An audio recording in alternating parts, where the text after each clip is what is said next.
سیدنا ابو بکر صدیق رضی اللہ تعالیٰ عنہ رسول کریم صلی اللہ تعالیٰ علیہ وسلم کے آپ کی بارگاہ میں آنے سے قبل جو آپ کے بچپن کے حالات ہیں، آپ کا اصل نام عبداللہ، بعض روایتوں میں عبد الکعبہ کہا گیا ہے۔ زمانہ جاہلیت میں عبد الکعبہ نام تھا، لیکن حضور صلی اللہ علیہ وسلم نے بدل کر عبداللہ رکھا۔ حضرت ابو بکر صدیق رضی اللہ تعالیٰ عنہ، ابو بکر ان کا لقب پڑ گیا، کنیت ہو گئی، اور صدیق اور عتیق آپ کا لقب ہو گیا۔ حضرت ابو بکر خود فرماتے ہیں کہ بچپن سے میری حالت ایسی تھی کہ کبھی میں نے کسی بت کے سامنے سجدہ نہیں کیا۔ وہ کفر اور شرک کے زمانے میں تھے جہاں ہر طرف بت پرستی تھی۔ خود ان کے گھر میں ایک کمرہ تھا جہاں بتوں کو رکھا گیا تھا۔ حضرت ابو بکر فرماتے ہیں میرے باپ ابو قحافہ، جن کا نام عثمان ہے، حضرت ابو بکر کے والد ابو قحافہ ایک دن ان کی گردن پکڑ کر کے لے آئے، کہا چل ان معبودوں کے سامنے تو کھڑا ہو جا جو ہماری حفاظت کرتے ہیں اور ہماری دیکھ بھال کرتے ہیں، اور یہ کہہ کر کے مجھے کمرے میں چھوڑ دیا اور دروازہ بند کر کے چلے گئے کہ جتنی دیر کھڑا رہے گا عبادت کرے گا۔ حضرت ابو بکر کہتے ہیں میں چھوٹا تھا، میں ایک بت کے سامنے آیا اور کہا کہ مجھے بھوک لگ رہی ہے، کچھ کھانا کھلا دو۔ بہت دیر تک اس نے کچھ جواب نہیں دیا۔ پھر کہتے ہیں میں نے کپڑے اتارے اور کہا میں بے کپڑے کا ہوں، مجھے تھوڑا کپڑے پہنا دو۔ کون حرکت کرے گا؟ کیا بتوں میں بھی کوئی حرکت ہوتی ہے؟ تو حضرت ابو بکر صدیق کہتے ہیں میں نے اٹھا کر کے دے مارا تو وہ گر گیا۔ پھر میں کہا کہ میں مارا ہوں، اٹھ کر بیٹھ تو جاؤ۔ صدیق اکبر اللہ تعالیٰ عنہ اپنے حالات یہ بیان کرتے ہیں، پھر میں دروازہ کھول کر آیا۔ اس کے بعد سے بچپن سے مجھے اس طرح کی چیزوں سے نفرت تھی۔ یہ دیکھیں یہ من جانب اللہ ہوتی ہے، اللہ کی طرف سے جو قلبی ہدایت ملتی ہے۔ بعض ایسے لوگ ہوتے ہیں جن کو خرافات سے کوئی لین دین نہیں ہوتا، ایسے آج ہمارے زمانے میں بھی بہت سارے پڑھے لکھے لوگ ہیں جو جاہلوں کی حرکتوں سے نفرت کرتے ہیں۔ میں سمجھتا ہوں انہیں دعوت اسلام دینے کی ضرورت ہے کہ وہ اگر اسلام کی سچائیوں کو دیکھیں گے تو یقیناً وہ اسلام قبول کریں گے۔ بہت ساری خرافات، جبکہ کوئی دعوت اس وقت نہیں چل رہی تھی، رسول پاک صلی اللہ علیہ وسلم کی دعوت ابھی شروع نہیں ہوئی تھی، تب کی بات حضرت ابو بکر کہتے۔ دو خاصیتیں ابو بکر صدیق کی زندگی میں اسلام لانے سے پہلے سے تھی۔ ایک، آپ نے کفر نہیں کیا، یعنی شرک نہیں کیا، کسی بھی بت کے سامنے نہ ہاتھ پھیلایا نہ سجدہ کیا، اسلام لانے سے پہلے ہی۔ دوسری عادت فرماتے ہیں کہ عرب میں شراب پانی کی طرح پیا جاتا تھا، شراب نہ پینے والے کو نامرد کہتے تھے اور کنجوس کہتے تھے، الگ الگ طریقے سے تانے مارتے تھے۔ شراب اس طرح سے عام تھی۔ حضرت ابو بکر فرماتے ہیں میں نے بچپن سے ہوش آنے کے بعد سے لے کر کبھی بھی شراب کو ہاتھ نہیں لگایا۔ کون تبلیغ کیا تھا آپ کو؟ کس نے بتایا تھا؟ جبکہ اس وقت شراب کے حرام ہونے کا کوئی تصور بھی نہیں تھا لوگوں کے دماغ میں۔ فرماتے ہیں ایک بار میں گزر رہا تھا راستے سے، تو ایک شرابی کو دیکھا، شراب کے نشے میں دھت پڑا ہوا ہے اور اس نے غلاظت کر لی تھی۔ وہیں پر شراب کے نشے میں اس نے غلاظت کر لی، پخانہ کیا ہے اور اپنی غلاظت میں ہاتھ ڈالتا ہے اور منہ تک لے جاتا ہے، ہاتھ ڈالتا ہے اور منہ تک لے جاتا ہے۔ حضرت ابو بکر صدیق فرماتے ہیں اسی دن میں نے کہا کہ واللہ حرم علی الخمر، کہ حرمت علی الخمر، میں نے اپنے آپ پر خمر یعنی شراب کو حرام کر لیا تھا، کہ ایسی نحوست جس آدمی کو اس کی غلاظت کا پتہ نہ ہو ویسی چیز میں کیوں کروں۔ پھر آپ سے مکہ والے کہتے تھے کہ کبھی کبھار ایک دو چٹکیاں لے لو۔ حضرت ابو بکر فرماتے ہیں کہ شراب کے متعلق ہم نے سنا ہے کہ یہ عقل پر پردہ ڈالتی ہے، اور میں نہیں جانتا کہ کوئی عقل والا شراب کو پیے گا، عقل رکھنے والا شراب کو پیے گا۔ حضرت ابو بکر کا یہ جملہ یاد رکھو کہ تمہارے پاس اگر آنکھ ہے تو آنکھ رکھنے والا اپنی آنکھ میں مٹی نہیں ڈالے گا، کیوں؟ اسے پتا ہے میری آنکھ خراب ہو سکتی ہے۔ جس کے انگلیاں موجود ہیں وہ انگلیوں پر چھری نہیں چلائے گا، کیوں؟ اسے پتا ہے کہ انگلیاں کٹ جائیں گی۔ تو فرماتے ہیں کہ عقل پر جب پردہ پڑ جاتا ہے شراب کی وجہ سے، تو پھر وہ کیسا بے عقل ہے جو اپنی اچھی خاصی عقل کو شراب کے ذریعے سے برباد کر رہا ہے. آج تو دنیا میں فیشن ہے, شراب کو ایسا عروج دیا گیا ہے, بڑے بڑے امیروں کی یہ شان سمجھی جاتی ہے, جب تک ان کے گھروں میں اب تو حال یہ ہے کہ بیوی بچوں کے ساتھ پیا جا رہا ہے. اور مسلمانوں یاد رکھنا, تمہارے لیے جب اللہ اور اس کے رسول صلی اللہ علیہ وسلم نے حرام قرار دیا ہے تو اس میں کوئی نفع نہیں ہو سکتا, کوئی فائدہ نہیں ہو سکتا. شراب کو بھول سے بھی ہاتھ نہ لگائیں, ورنہ قیامت کے دن کے متعلق حدیثوں میں ملتا ہے کہ جہنمیوں کا یا مجرمین کا جو قیامت کے دن سڑے ہوں گے, گلے ہوں گے, ان کا پیپ نکال کر کے شرابیوں کو پلایا جائے گا کہ یہ شراب پیتے تھے, دنیا میں مزے لیتے تھے, اب آج یہاں یہ پیو. اور وہ بھی ایک روایت میں ہے کہ مائے حمیم بھی انہیں دیا جائے گا, کفار و مشرکین کو بھی اور شراب پینے والوں کو بھی. مائے حمیم وہ ہے کہ تم اگر اس کھولتے ہوئے گرم پانی کو صرف منہ کے قریب کرو گے تو اس کی بھاپ سے ہونٹ نیچے کا لٹک کر زمین تک چلا جائے گا. اتنا کھولتا ہوا گرم پانی انہیں دیا جائے گا پینے کے لیے. اس نحوست سے بہت دور رہو, بہت دور رہو. بلکہ رسول پاک صلی اللہ علیہ وسلم نے شراب سے متعلق جتنے لوگ ہیں سب پر لعنت فرمائی. شراب کے لیے انگور نچوڑنے والا اس پر بھی لعنت ہے, شراب اٹھا کر کے لانے والا اس پر بھی لعنت ہے, شراب بیچنے والا اس پر بھی لعنت ہے, شراب کی خرید و فروخت کسی کتاب میں لکھنے والا اس پر بھی لعنت ہے. شراب خریدنے والا, بیچنے والا, پینے والا سب اس گناہ میں مبتلا ہیں. 10 قسم کے لوگ جو شراب سے متعلق ہیں, ریلیٹڈ ہیں, ان سب پر اللہ اور اس کے رسول کی لعنت آئی ہے. یہ مسلمانوں کا شیوا ہو ہی نہیں سکتا, یہ مسلمانوں کا طور طریقے ہو ہی نہیں سکتے. صدیق اکبر رضی اللہ تعالیٰ عنہ فرماتے ہیں اسلام لانے سے پہلے بھی کبھی بھی میں نے شراب کو ہاتھ نہیں لگایا. 2 خاصیتیں آپ کی تھیں. یہاں سے ایک بات پتہ چلتی ہے, کسی نے سوال کیا تھا مجھ سے کہ کچھ ایسے لوگ جن تک کوئی نبی پہنچے نہ ہو, جن تک کوئی عالم پہنچے نہ ہو, ایسا کوئی گاؤں, ایسا کوئی شہر ہو اور وہ اسلام نہیں لائے اور وہ اللہ اور اس کے رسول کو نہیں پہچانے, تو ان کے ساتھ کیا معاملہ ہوگا. پہلی بات تو یہ ہے کہ اللہ نے ایسا کوئی خطہ اور ایسی کوئی جگہ رکھی نہیں جہاں حق کی دعوت پہنچی نہ ہو. کوئی ایسی جگہ رہی نہیں. اگر کسی کا ایسا حال ہے بھی کہ کوئی وہاں پر سچائی کی دعوت لے کر گیا نہیں, تو ایک بات یاد رکھیں, کوئی بھی اگر مبلغ نہیں آیا, عالم نہیں آیا, کوئی نہ بھی آیا ہو, تو اس خطے کے لوگوں کے دلوں میں اللہ ہدایت ضرور رکھتا ہے, انہیں خیر اور شر کی پہچان ضرور دیتا ہے. اب مجھے بتاؤ, 550 سال سے کوئی نبی مکہ میں نہیں آئے تھے. مکہ کیا پوری دنیا میں کوئی نبی نہیں آئے تھے. 550 سال کا عرصہ معمولی ہوتا ہے. 550 سال کی اتنی بڑی مدت گزر گئی, کوئی نبی نہیں آئے تھے دنیا میں. سیدھے حضرت عیسیٰ علیہ السلام کے بعد میرے آقا صلی اللہ علیہ وسلم پیدا ہوئے, اور حضور اکرم صلی اللہ تعالیٰ علیہ وسلم اور حضرت عیسیٰ علیہ السلام کے بیچ کا جو عرصہ ہے اس کو زمانہ فترت کہتے ہیں. کیا وہ سارے لوگ جہنم میں جائیں گے؟ ان کے پاس تو کوئی نبی تھا نہیں. کیا وہ سارے لوگ کفر کرتے تھے؟ نہیں میرے عزیزوں, ان میں بیشتر لوگ ایسے تھے جو ایک خدا کی عبادت کرتے تھے. حضرت عبد المطلب ہیں, حضور صلی اللہ علیہ وسلم کے دادا, حضور صلی اللہ علیہ وسلم کے والدین کریمین, اور بھی کئی ایسے لوگ ہیں, ورقہ بن نوفل, زید بن عمر. یہ وہ لوگ ہیں جو حضور صلی اللہ علیہ وسلم کی بعثت سے پہلے تھے, لیکن انہوں نے کبھی شرک نہیں کیا, کبھی کفر نہیں کیا, اور پھر وہ ایک خدا کی عبادت کرتے تھے. یہ اور بات ہے کہ رسول کوئی نہیں تھے. اب یہاں میں یہ بات سمجھانا چاہ رہا ہوں کہ صدیق اکبر رضی اللہ تعالیٰ عنہ شراب سے بچے کہ نہیں بچے.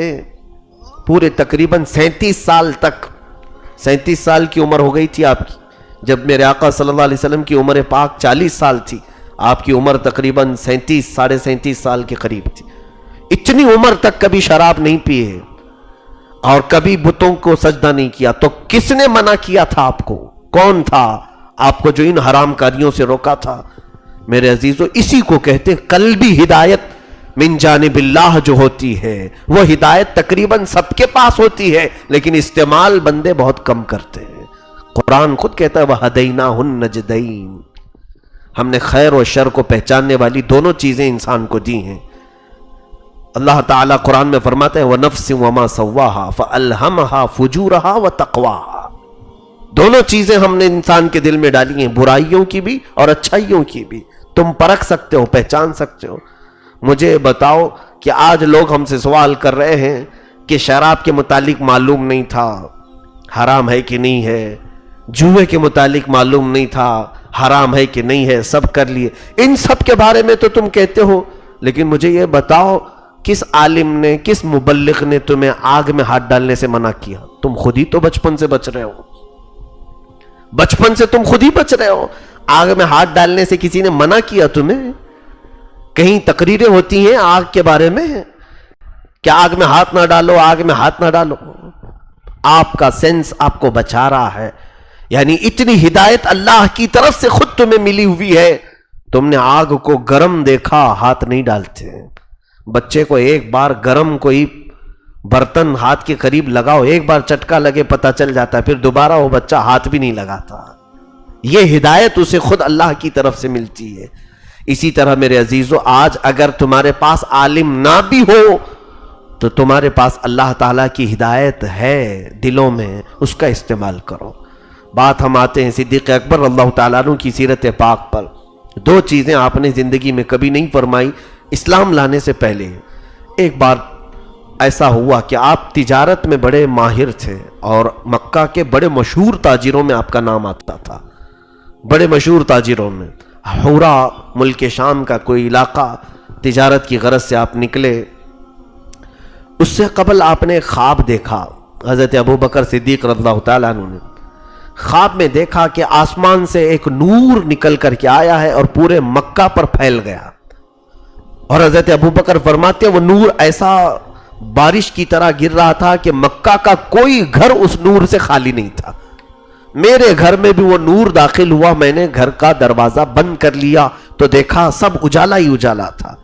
میں گھبرا کر کے اٹھا اور میں مکہ کے ایک یہودی سے جا کر کے اس کی تعبیر پوچھی۔ اس نے کہا مجھے معلوم نہیں یہ تعبیر کیا ہو سکتی۔ حضرت ابوبکر فرماتے ہیں میں اسی طاق میں فراق میں تھا کہ مجھے کوئی ایک عجیب و غریب خواب کی تعبیر بتائے، تو پھر اسی اسنا میں تجارت کے لیے میں نکل پڑا ملک شام۔ ملک شام کی تجارت کے درمیان ایک علاقہ تھا بحیرہ راہب کا۔ راہب عیسائیوں کا جو بڑا عالم ہوتا ہے، جس کو پاپ کہتے ہیں، وہ کتاب کا علم رکھنے والا عالم، اس کے پاس آپ ٹھہرے اور جا کر کے اس سے اپنے خواب کی تعبیر پوچھی کہ میں نے ایک ایسا خواب دیکھا ہے کہ رات میں ایک اجالا نکل کر مکہ پر پھیل گیا، میرے گھر میں بھی آیا۔ تو اس راہب نے پہلے میرا نام پوچھا، پھر پوچھا تمہارا خاندان کون سا ہے، پھر میرے خاندان کے متعلق پوچھا کیا یہ عرب کا مشہور خاندان ہے؟ کہا ہاں عرب کا سب سے مشہور خاندان قریش، میں اسی میں سے ہوں۔ پھر اس نے میرا پیشہ پوچھا کیا کرتے ہو؟ کہا تجارت کرتا ہوں۔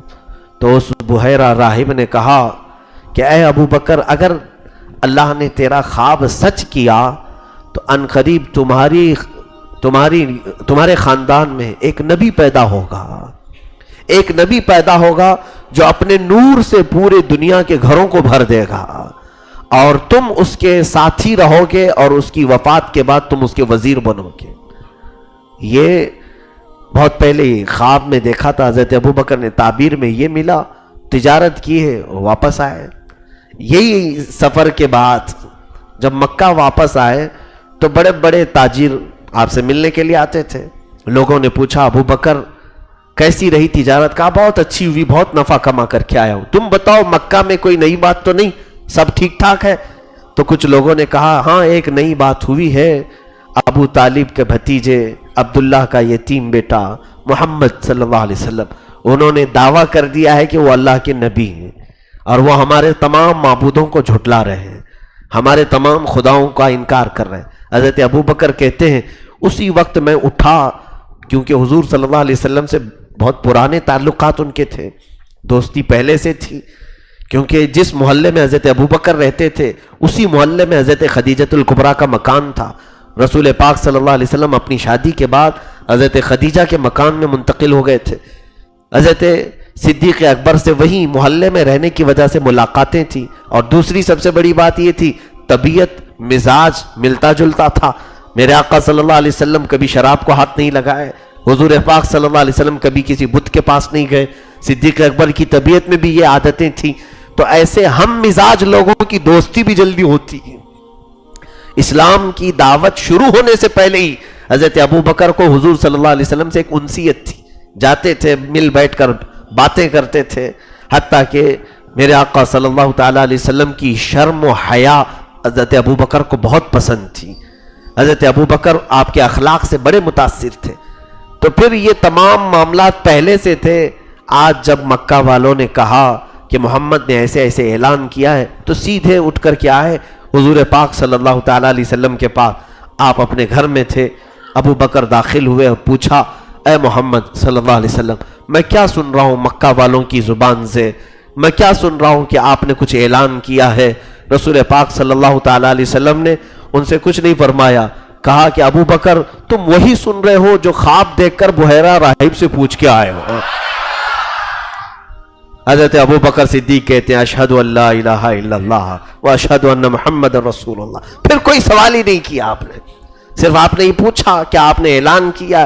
حضور نے فرمایا ہاں میں وہی اعلان کر رہا ہوں جو تم نے خواب میں دیکھا اور بحیرہ راہب سے پوچھ کے آئے. یہ میرے رسول پاک کا علم غیب ہے. رسول کریم صلی اللہ تعالیٰ علیہ وسلم کی اس ادا پر صدیق اکبر فدا ہوئے. اور اس کے بعد اسلام لانے میں ابو بکر کا سب سے پہلا مقام ہے. اور راویوں نے الگ الگ تطبیق دی ہے کہ اللہ کے حبیب صلی اللہ علیہ وسلم نے جب اسلام کی دعوت پیش کی سب سے پہلے کون اسلام لایا, سب سے پہلے کون لایا. روایتیں الگ الگ ملتی ہیں. ایک حدیث پاک میں یہ کہا گیا ہے کہ حضرت ابو بکر سب سے پہلے ایمان لائے. ایک حدیث میں ہے حضرت علی سب سے پہلے ایمان لائے. ایک حدیث میں حضرت خدیجہ سب سے پہلے ایمان لائی. تو بعد میں محدثین نے اس کو یوں تطبیق دیا کہ سب اپنی جگہ پر صحیح ہے. ایسے ہم اس کو الگ الگ معنی میں لیں گے کہ مردوں میں بڑی عمر والوں میں ابو بکر سب سے پہلے ایمان لائے, بچوں میں حضرت علی سب سے پہلے ایمان لائے, عورتوں میں خدیجۃ الکبریٰ سب سے پہلے ایمان لائی, اور غلاموں میں زید بن حارثہ سب سے پہلے ایمان لائے. تو اس طرح سے تطبیق دی گئی. لیکن پھر بھی صدیق اکبر کا مقام سابقون الاولون میں سے ہے, جن کا ذکر قرآن میں آیا ہے 11ویں پارے کی آیت سورہ توبہ کی. اللہ تعالیٰ فرماتا ہے والسابقون الاولون من المہاجرین والانصار الذین اتبعوہم باحسان رضی اللہ عنہم ورضوا عنہ. وہ سب سے پہلے اسلام لانے والے مہاجرین اور انصار میں سے صحابہ, اللہ ان سے راضی ہوا اور وہ اللہ سے راضی ہوئے. یہ سابقین اولین میں آئے. حضرت ابو بکر صدیق رضی اللہ تعالیٰ عنہ کے ایمان لانے کا واقعہ یہ ہے. اور اس کے بعد حضور پاک صلی اللہ علیہ وسلم کی ایسی ملازمت اختیار کی. اب آپ کو میں بتاتا ہوں, جس وقت آپ ایمان لائے تھے تجارت سے نفع کما کر کل آپ کے پاس جو آمدنی بچی تھی, پیسہ تھا, وہ 40,000 درہم تھے. اس زمانے میں 40,000 درہم بڑی قیمت ہوتی تھی, بڑی قیمت. اس زمانے کے وہ کئی لاکھوں میں ہو جائے, لیکن وہ 40,000 درہم پورے کے پورے آپ نے اسلام میں خرچ کر دیے. جس دن سے ایمان لائے اس دن سے اپنے پورے مال کو کہا کہ یہ میں نے اللہ اور اس کے رسول کے لیے وقف کر دیا ہے, میرا اس میں کچھ بھی نہیں ہے. حتیٰ کہ صدیق اکبر رضی اللہ تعالیٰ عنہ کا توکل اور یقین سارے صحابہ میں سب سے اعلیٰ تھا, سب سے اعلیٰ تھا. ایک بار جیسے کہ میں نے اس حدیث کو غالباً آپ کو بیان کیا ہو, حضرت ابو بکر کی فکر تو ایسی تھی کہ رسول پاک صلی اللہ تعالیٰ علیہ وسلم کبھی میرے مال کو پوچھے نہ کہ ابو بکر گھر میں کچھ ہے. کیونکہ جب جب جنگوں میں جانا ہوتا, جہاد میں, رسول پاک صلی اللہ علیہ وسلم اعلان فرماتے کہ جس کے پاس جو ہے وہ لے آئے. صحابہ اپنا اپنا مال پیش کرتے تھے. حضرت ابو بکر اپنے گھر میں آئے اور رو رو کر کے دعائیں کر رہے تھے. گھر والوں نے دیکھا صدیق اکبر اپنے گھر میں دعا کیا کر رہے ہیں, کہہ رہے ہیں اے اللہ تو اپنے رسول پر ایسی کوئی وحی بھیج, ایسا کوئی حکم نازل کر کہ تیرا رسول میرے مال کو اپنا مال سمجھ کے خرچہ کرے. کیونکہ جب رسول اعلان کرتے ہیں تو میں یہ مناسب نہیں سمجھتا کہ میں مال لے کر حضور کے پاس جاؤں، کیونکہ دینے والے کا ہاتھ اوپر ہوتا ہے، لینے والے کا ہاتھ نیچے ہوتا ہے، کبھی میں میرے نبی کا ہاتھ نیچے دیکھنا پسند نہیں کرتا۔ یہ فکر بھی صدیق اکبر کی تھی، حالانکہ رسول پاک صلی اللہ علیہ وسلم جود و نوال، جود و سخا کے مالک ہیں۔ میرے آقا صلی اللہ تعالیٰ علیہ وسلم کے متعلق اتنی فکر تھی ابو بکر صدیق کو، اور آپ کی دعا قبول بھی ہوئی۔ حضور پاک صلی اللہ علیہ وسلم اچانک گھر میں تشریف لائے، آپ بیٹھے ہوئے تھے، گھر والے، اللہ کے حبیب صلی اللہ علیہ وسلم سیدھے ان کے گھر میں داخل ہوئے، ایک حجرے میں گئے، ان کے بکسے میں، ایک ٹرنک میں، اٹیچی میں کچھ رکھا ہوا تھا، وہ اٹھا لیا۔ میرے آقا نے کہا ابو بکر میں یہ لے جا رہا ہوں، فلاں جگہ خرچ کرنا ہے، فلاں جگہ خرچ کرنا ہے۔ حضرت ابو بکر صدیق گھر میں بیٹھے دیکھ رہے تھے، رسول پاک صلی اللہ علیہ وسلم دروازے تک پہنچ کر مسکرائے اور فرمایا ابو بکر تیری دعا اللہ نے سن لی ہے۔ میرے عزیزو، یہ ابو بکر صدیق کی جانی ساری میرے آقا صلی اللہ علیہ وسلم کے ساتھ ہجرت کے دن بھی آپ نے ایسی ہی کیا تھا۔ جب رسول پاک صلی اللہ تعالیٰ علیہ وسلم پر آپ ایمان لائے تو آپ کے گھر والوں میں سے کوئی ایمان نہیں لائے تھے، شروع میں کوئی ایمان نہیں لائے تھے، بڑی تکلیفیں آپ نے برداشت کی مکہ میں، 13 سال کا عرصہ جو ہوا ہے، بڑی تکلیفیں، اس لیے کہ حضور اکرم صلی اللہ تعالیٰ علیہ وسلم کے دفاع میں ہمیشہ رہتے تھے۔ ایک بار وہ عقبہ نام کا ایک شخص اللہ کے حبیب صلی اللہ علیہ وسلم کے گلے میں پھندا ڈال کر تولیہ کا گھما رہا تھا اور کھینچ رہا تھا حرم پاک میں۔ حضرت ابو بکر صدیق رضی اللہ تعالیٰ عنہ اتنی تیزی سے اس پر جھپٹ پڑے، چیل کی طرح جھپٹا اس کو اور اس کو گھونسے لگائے، الگ کیا اور کہا تم بے شرمو، تمہیں اس بات کا خیال نہیں کہ کس کے ساتھ تم کیا معاملہ کر رہے ہو؟ 40 سال ان کے اخلاق کے تم گواہ ہو، ان کی سچائیوں کے تم گواہ ہو، ان کی امانت داری کے تم گواہ ہو۔ آج اس شخص کے ساتھ تم برا برتاؤ کر رہے ہو جو یہ کہہ رہا ہے میرا رب اللہ ہے، جبکہ اس کے وہ دلیلیں لے کر کے تمہارے پاس آیا ہے، روشن برہان لے کر کے تمہارے پاس آیا ہے۔ حضرت ابو بکر صدیق رضی اللہ تعالیٰ عنہ 1-2 مرتبہ نہیں، کئی مرتبہ ایسے معاملات ہوئے۔ حضرت عائشہ فرماتی ہیں کہ صدیق اکبر نے یہ روایت یہ بھی بیان فرمایا کہ ایک مرتبہ حضور اکرم صلی اللہ علیہ وسلم کے ساتھ حرم کعبہ کے اندر پہلا خطبہ دے رہے تھے، سب سے پہلا خطبہ اسلام کا صدیق اکبر نے دیا ہے۔ خطبہ مکمل نہیں کرنے پائے تھے کہ جو مکہ میں وہاں کفار و مشرکین بیٹھے تھے مشتعل ہو گئے، بھڑک گئے اور ان کو کھینچا، بہت زد و کوب کیا، مارا، یہاں تک کہ اتنا منہ سوج گیا تھا کہ ان کی ناک اور آنکھ بھی نظر نہیں آتی تھی منہ کے سوجن کی وجہ سے۔ آپ کا قبیلہ بنو تمیم، بنو تیم، تو انہوں نے اٹھا کر کے صدیق اکبر کو اپنے گھر پہنچایا، اور یہاں تک کہ آپ کے ہوش میں آنے کا آپ کا پورا خاندان انتظار کر رہا تھا۔ حضرت ابو بکر صدیق پر پورے دن، پوری شام، رات گزر گئی۔ ان کی والدہ ام الخیر کھڑی رہی، لوگوں نے کہا کہ انہیں کچھ دودھ پلاؤ، پانی پلاؤ۔ رات کا آدھا پہر گزر چکا تھا جب آپ نے آنکھیں کھولی۔ ام الخیر کہتی ہے میں دودھ لے کر پہنچی تو صدیق اکبر نے سب سے پہلے پوچھا رسول اللہ کا کیا حال ہے؟ ام الخیر کہتی ہیں میں نے کہا ابو بکر یہ ساری جو تیری حالت بنی ہے اسی کی وجہ سے تو بنی، محمد کی وجہ سے، چھوڑ دے اس کا ذکر، عرب والے، مکہ والے تیری بڑی عزت کرتے ہیں۔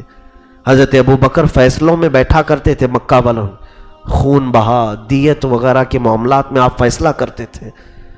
ان کی ماں نے کہا کہ تو چھوڑ دے محمد کو، اسی کی وجہ سے مکہ والوں نے تجھے آج اتنا مارا ہے۔ حضرت ابو بکر صدیق نے جو الفاظ کہتے ہیں اپنی ماں سے کہ میری ماں تجھے خبر نہیں کہ اس میں جو حلاوت اور شیرینی ہے ان کو چھوڑنے میں کوئی مٹھاس نہیں ہے۔ تو ضد پر تھے کہ میں جب تک حالات معلوم نہیں کروں گا میں دودھ بھی نہیں پیوں گا، پانی بھی نہیں۔ پوچھا کہ میں کیسے معلوم کروں کہ محمد کہاں ہیں، حضور پاک صلی اللہ علیہ وسلم کہاں ہیں؟ صدیق اکبر نے اپنی ماں سے کہا جاؤ ام جمیل کے پاس، جو عمر فاروق کی بہن تھی، وہ اسلام لائی ہوئی تھی پہلے، کہا ام جمیل کے پاس جاؤ، وہ تجھے بتا دے گی کہ رسول کہاں ہیں۔ ام الخیر آئی ام جمیل کے پاس، کہا کہ محمد کہاں ہیں؟ ام جمیل نے کہا تجھے کیا ضرورت پڑ گئی محمد کی؟ وہ پہچانتی تھی ابو بکر کی ماں ہے اور ایمان لائی ہوئی نہیں ہے۔ تو ام الخیر رونے لگی، اے ام جمیل بتا دے میرا بیٹا